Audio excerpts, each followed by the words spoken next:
The late Unitarian Universalist minister and theologian Forrest Church, when he encountered congregants who said that they didn't believe in God, would respond, "Tell me about the God you don't believe in. Chances are, I don't believe in that God either." In The Cathedral of the World, Church's book on Universalist theology, he elaborated, "If you believe in God, the best thing you can do for yourself is to suspend your belief for a while, because undoubtedly your God is too small and you must grow beyond that God. On the other hand," he said, "if you don't believe in God, your very disbelief is a stumbling block. Kick it away and place your faith in something more ennobling than disbelief. Take a flyer, expand your purview, take a leap of faith." God is not even God's name, he said. God is our name for a power that is greater than all and yet present in each, the life force, the holy, being itself. In other words, God is a word that points towards something way too expansive to be encompassed in one word or in one image or in one notion of God. Recognizing this is a significant part of moving from no to yes, the spiritual journey that our church is exploring in our summer worship series. The ancient Israelites of the Bible learned this the hard way. During the exodus from Egypt through the desert wilderness, their leader Moses dwelled too long on the mountain with God, and the people were getting restless. So they said to their priest Aaron, "Come, make gods for us, who shall go before us. As for this Moses, the man who brought us up out of the land of Egypt, we do not know what has become of him." So Aaron instructed the people to take off their gold jewelry and bring it to him. He melted it down and formed it into the image of a calf. He built an altar before it, and the following day they had a festival in which they made sacrifices and burnt offerings to the golden calf. When God saw this, the people worshiping and sacrificing to the image of a calf, God sent Moses immediately back to his people to set them straight. Moses carried with him the 2 stone tablets on which the 10 Commandments were engraved. And when he reached the camp and saw the calf and the dancing, he threw the tablets to the ground and broke them. Then he took the calf that they had made, burned it, ground it to powder, scattered it in the water, and made the Israelites drink it. It was undoubtedly, as the saying goes, a bitter pill to swallow. This dramatic tale of yearnings, mistakes, and fury is the origin story of idolatry. The idea of idolatry, or worshiping false gods, comes from the monotheistic religious community of ancient Israel and was codified in the 10 Commandments, foundational in both Jewish and Christian traditions. "You shall have no other gods before me. And you shall not make for yourself an image in the form of anything in heaven above or on the earth beneath or in the waters below. And you shall not bow down to them or worship them." Idolatry is not a word that we use very often in Unitarian Universalist settings. But our Puritan religious forebears took the caution against idolatry quite seriously by building meeting houses that were plain, without images, icons, even stained glass.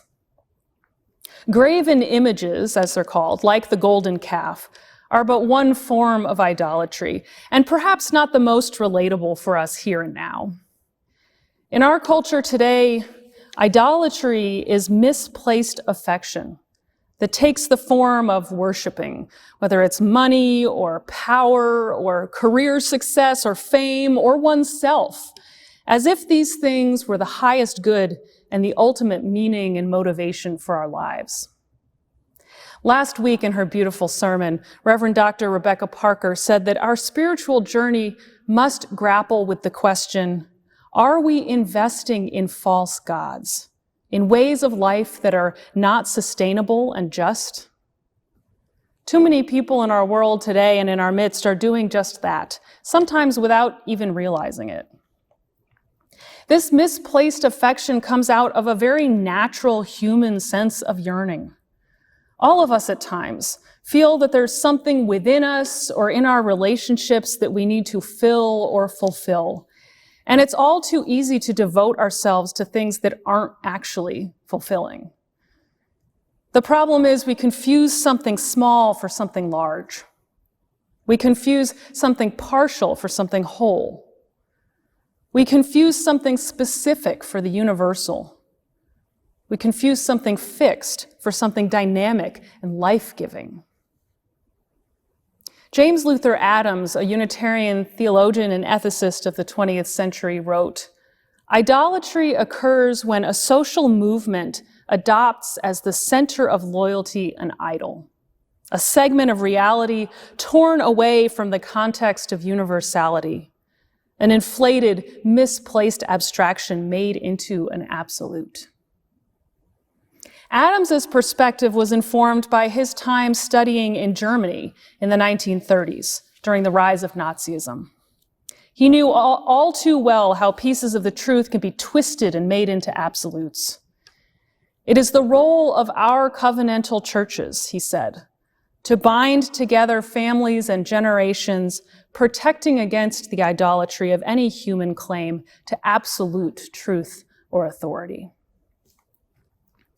There are many voices in our Unitarian Universalist tradition in the generations that came before us, from which we can learn about this dynamic. In the 1980s, the Unitarian Universalist Association, of which our congregation is a part, articulated the sources of our faith. One of these sources is humanist teachings which counsel us to heed the guidance of reason and the results of science and warn us against idolatries of the mind and spirit. Idolatries of the mind and spirit arise when we think that we have everything figured out. The guidance of reason and the results of science are constantly toppling our idols, challenging what we think we know and revealing to us that we only know a part of the truth. The sources are a case in point. They were crafted in 1984, but in 1995 we added a sixth source, acknowledging the spiritual teachings of earth-centered traditions that teach us how to live in harmony with the rhythms of nature. Then in 2018, we recognized that our second source, the words and deeds of prophetic women and men, excluded those who don't fall into a gender binary. And so we expanded our understanding and our language to include the words and deeds of prophetic people. To avoid idolatries of the mind and spirit, we must always believe that there is more to life than we know or have experienced, even if it's beyond our awareness and our vision right now. This is, or should be, profoundly humbling. A second voice in our heritage is that of Ralph Waldo Emerson in the 19th century. Just as Reverend Dr. Parker echoed the words of Sophia Lyon-Fahs in last week's sermon, that it matters what we believe, Emerson warned us that it matters what we worship. The gods we worship write their names on our faces, he said. Be sure of that. And a man will worship something. That which dominates will determine his life and character. Therefore, it behooves us to be careful what we worship. For what we are worshiping, we are becoming. So when we worship a metaphorical golden calf, whatever it may be, we are worshiping something that looks shiny, but is really of little meaningful value for our lives. When we worship prestige, we become more concerned with looking good and important than actually being good and important. When we worship the things we have made, like Langston Hughes writes about in his poem Gods, we fail to see the value of the larger creation of which we are a part. Part of worship, this gathering in which we lift up and shape what is of greatest value and worth, is ritual. Rituals can either be oriented inward, ending in a rational celebration of something like community, or rituals can be oriented outward, opening us and changing us and pointing us toward awe or toward a larger spiritual purpose or calling. In the late 1700s and early 1800s, Friedrich Schleiermacher, considered one of the fathers of liberal theology on which our UU tradition is based, wrote about the feelings of awe and of wonder and love as the beginning of religion. He offered his own warning against idolatry when he wrote, "I know how well you have succeeded in making your earthly life so rich and varied that you no longer stand in need of an eternity. Having made a universe for yourselves, you are above the need of thinking of the universe that made you." His words ring as true today as they did over 200 years ago. But he was not asking us to abandon the rich and varied life that we live, but rather to never lose our sense and taste for the infinite in the finite. Schleiermacher challenged us to move from a small focus to a larger and fuller vision of the universe of which we're a part. Not to settle for small gods, but to aim always for an experience of transcendence. The word awe, as in awe and wonder, comes from the Old English word meaning terror or dread or awe. So for some of us, the idea that God or the universe is larger than we know and we are small in comparison is terrifying. But for others, this experience evokes uplifting feelings of awe. And that, Schleiermacher says, is the natal hour of everything living in religion. A similar call was echoed in the famous sermon preached by Reverend Donald Harrington at the consolidation of the Unitarians and Universalists to become the Unitarian Universalist Association in 1961. Reverend Harrington preached, "In the West, as all across the world, men worship idols their own hands have made and weave themselves more and more tightly into the webs of things. We need to summon them back from the suicide superhighway of merely having to the beauteous summit trail of being. And this only real religion can do. We must not delay." So how do we steer ourselves toward this beauteous summit trail of being? By saying no to gods that are closed and unchanging, too small or partial. By saying no to worship and ritual that don't inspire and that aren't inspired by awe and wonder. By saying no to gods that don't draw us into a larger and more transcendent experience of life. By saying no to gods that are not sustainable and just because they are not worthy of our devotion. And by letting go of the fear and exploring the sense of yearning that sometimes leads us to idolatries of the mind and spirit.